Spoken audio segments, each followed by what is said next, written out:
Well, let's try this again. So, everyone, you haven't heard from me since 2021. It's been a long time since I've done a video. I just kind of dropped off the face of the planet, so to speak. I wiped out my big Facebook account and nobody heard from me. So, kind of what happened? Well, in late 2021, I got sick with the C thing, and my mom did too. As those of you know that have followed me for a long time, I live with my mom, and so that happened. It wasn't fun, but we both kind of got through it. My mother sailed through it better than I did, be honest. And then I was doing well, and the major symptoms I started with was I couldn't sleep. I just could not sleep.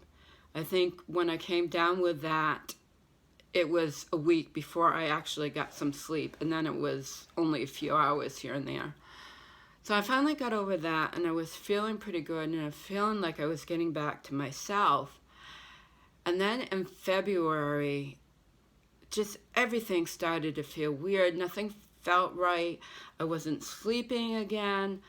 I had symptoms, but none of it put together in my mind of anything that made sense except having a nervous breakdown. Because it was about this time I realized that me and my mother could not afford to stay in the house any longer, and I realized that we would have to move. And so I filled out some paperwork to see if I could get housing. And so it was about that time and these symptoms showed up. And I just kept getting worse and worse. Eventually I lost my appetite. I would only get a couple hours of sleep at night. I would try to sleep during the day. I just could not sleep. And this went on. I went to the doctor. I had ultrasounds on my gut because that was all messed up too. They couldn't find anything wrong with me. So this went on from February, March, April, May, June. In June, finally, I stopped having pain after I went pee. And I was having a lot of lower abdominal pain. And so finally, I had my urine tested. And after consulting with my herbalist friends, which helped me get through, and I had dropped a lot of weight at this time. I believe, I'm not going to lie about it, I believe I didn't get on the scales, but considering what I felt awful. I looked like I was a cocaine addict. Everything dropped off me. I could feel all my bones in my body, which if people have followed me, you know I've been a very big person. I'm not going to lie. I'm going to be very honest about it. I was over 400 pounds at my heaviest, and I had gotten down to 250. And then when I got sick, I dropped about 100 pounds. And even people told me later that I looked like I was literally racing away, and that's the way I felt. I didn't think I was going to live. I never felt so awful in my life. So with the diagnosis finally of a UTI, which I realized I probably had asymptomatic, I didn't have symptoms until June, but obviously it was already percolating in my body. But the signs were not very outward. I had no burning sensation with urine. I was peeing frequently at night, but I took it to the nervous breakdown, which now in retrospect was caused by the undiagnosed UTI. And so basically I had to take antibiotics. I tried cranberry, I tried everything natural way, but it was so already deep within my body. I had to do the antibiotics, and that caused problems in itself. And so it was another several months after doing that finally in September, I started to get better. I started to do my yoga again. I didn't have an appetite, but I could make myself eat enough so that I was starting to at least feel somewhat okay. And then I got word that I had got housing.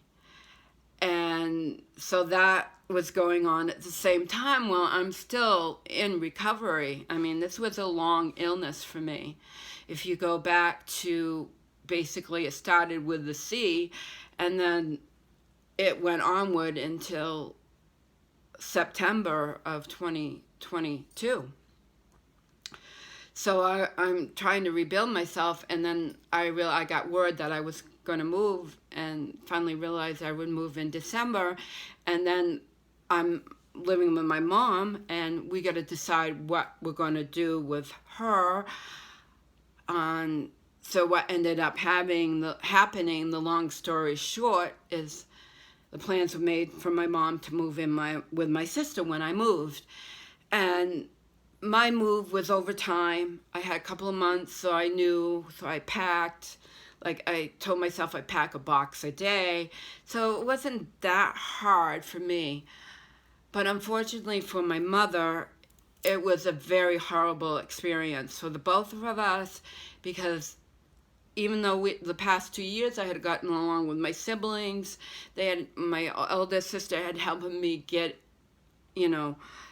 better, and then the tables turned when we knew my mom was moving in with my sister, and it was I'm going to be honest, my sister was extremely cruel to me and my mother. She took over everything. So my mom doesn't have any rights anymore. She just took over everything, and that was not, the thing was my mom was to move in with her. And I continue to be my mother's daughter and care for her the best that I can.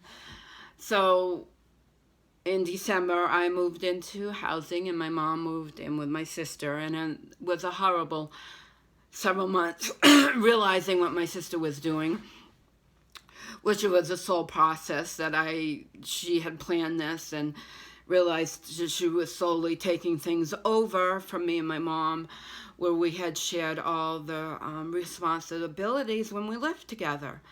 So having that pulled out right from underneath me right away, and then slowly dawning on me that this was happening because I'm still not 100% recovered, and I'm dealing with all this going on.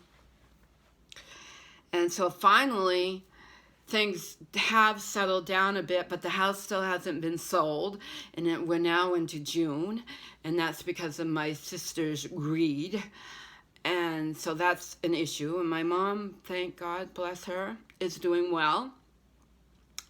We've settled into our new roles, and she visits me once a week at least, and I'm very proud of her. She's doing so well, and she's 91 years young.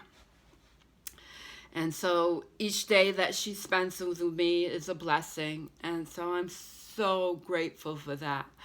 So what have I been up to? I got my appetite back. I'm doing my yoga. I love doing my yoga. I don't sit on the floor. I mean, it's what I can do, but I'm making progress, and that's kind of personal, so I don't want to go into too much detail about it. But yeah, I'm back to reading tarot. I did try it professionally, but there just doesn't seem to be the need for it right now. I think because of the way things are in the world. And so I have a book to write. Some of you know, I grew up on my grandparents' dairy farm. Our house was only several hundred feet away, and so that's where I spent most of my time. And I realized the book's kind of been written. It needs to be finished. I wrote something 30 years ago, and that came back to me when I moved. A friend found it. So that's coming back to me, and it's like, I have to write this because I feel it's so important, because it's how I learned to love the land and get in touch with the land. As you know, I'm an herbalist, and then it's still at my heart. And I still have access to the fields and stuff and where I grew up and where I was living. I do miss it though, but I don't miss the responsibility of a house that was falling down around our ears. And basically we were so cold every winter. I never complained, but I knew if I was cold, my mom was freezing. And so that was, excuse me, that was a blessing in disguise. So, back in February, I reconnected with an old friend, and I've been helping in the background with a horse sanctuary that is in Maine, and been doing that. And we started a podcast, but we haven't done anything too much with it. It's called Equiculture Speaks, so it has to do with horses, and also revitalizing the land, basically, because it sorely needs it. And that's why my book that I need to write is really important. I have the outline, and I just got to fill it in and change it from a very adult perspective. So that's on my wish list, and I'm hoping this housing is just temporary and I can really get on my feet and do what I love, and that's herbs, tarot, and horses. I never talked much about that, but they were always part of my life, here and there. And I had a horse when I was growing up, and my grandmother had horses for us at the farm, and so they were always, and I spent several years as a horse groom in the harness racing industry, so only because I loved horses, I took that opportunity. So that's where I'm at. That's why I disappeared. So I am looking to really put some energy into the new podcast and kind of pick up where I left off, because even though it's a little different, it's not outside of what I was doing before. So I want to get more into the earth-based, like homesteading things and things that we do with horses, and how that can be integrated into the land, and how they can assist with that. So I am looking for anybody that's doing any type of homesteading, reconditioning the land they live on or wants to. Anyone who's an herbalist, anybody like that. And oh yes, I still have Jackson. He's allowed. He's doing pretty good. It's been an adjustment for him. He just shook. He's got come up and say hi, I guess. He gets that way when I talk. Yep, he's saying hi. So yeah, he's doing well. He's learning some new things. He's learning not to bark. He's learning to be good on the leash better, because we're on the leash more and more. A lot of the time, he still gets his runs. I take him out to the field, so he still gets his field runs. He is a field dog after all.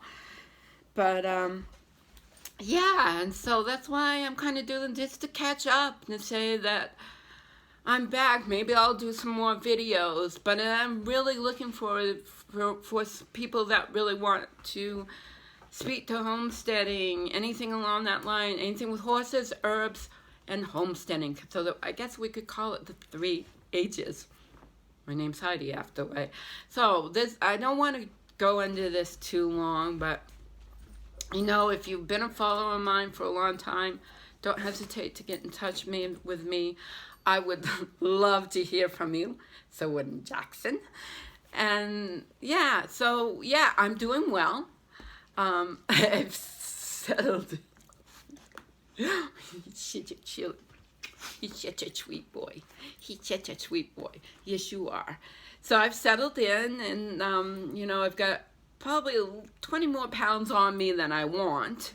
So I weigh around 217 the last time. So I'm trying to cut out the snacks and all that, so that I stay at a happy medium. And someday that's a story I think I really need to share, because I never ever want to go back. And it's been such a blessing to be where I am right now in my life, and I want to share that with other people. So hope you listened to the whole thing, because if you did, you got to see this boy right here. It's a rainy day, and we haven't been out today too much. So thank you so much for listening. Talk to you soon. Bye.